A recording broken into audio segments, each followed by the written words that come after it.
If you've used Apple's AirPods before, the setup process for the HomePod isn't going to be too much of a surprise.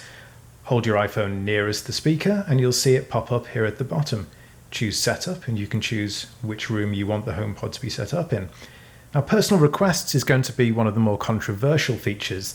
Basically, as long as your iPhone and the HomePod are on the same Wi-Fi network, anyone will be able to use the HomePod to send and receive text messages through your account, as well as see and hear your notes and your calendar. And they'll also be able to send messages too. If you're going to be using HomePod on your own, you can choose to enable personal requests. If not, you might want to turn that off until HomePod gets the ability to tell the difference between voices.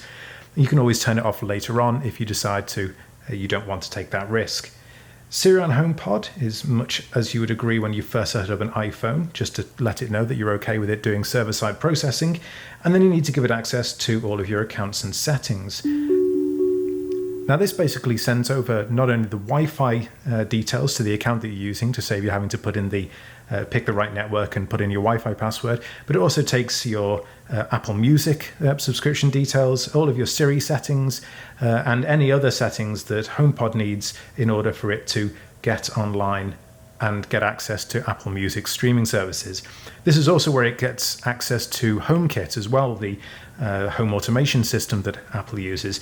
And with that, it means that you'll be able to ask Siri on the HomePod for any kind of Hi, lights. I'm Siri. Welcome to HomePod. You can't tell, but I'm waving. To get my attention, say, "Hey Siri, let's try it." Say, "Hey Siri, what can you do?" Hey Siri, what can you do? I can do lots of things, like turn on the lights, give you a news update, and tell you about the weather. Now you try. Say, "Hey Siri, play some music." Hey Siri, play some music. Okay, here's a personal radio station built just for you, starting with Swimfall.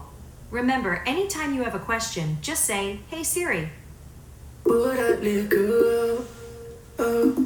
Now you can pause HomePod's playback by tapping the top and resume it by tapping the top again.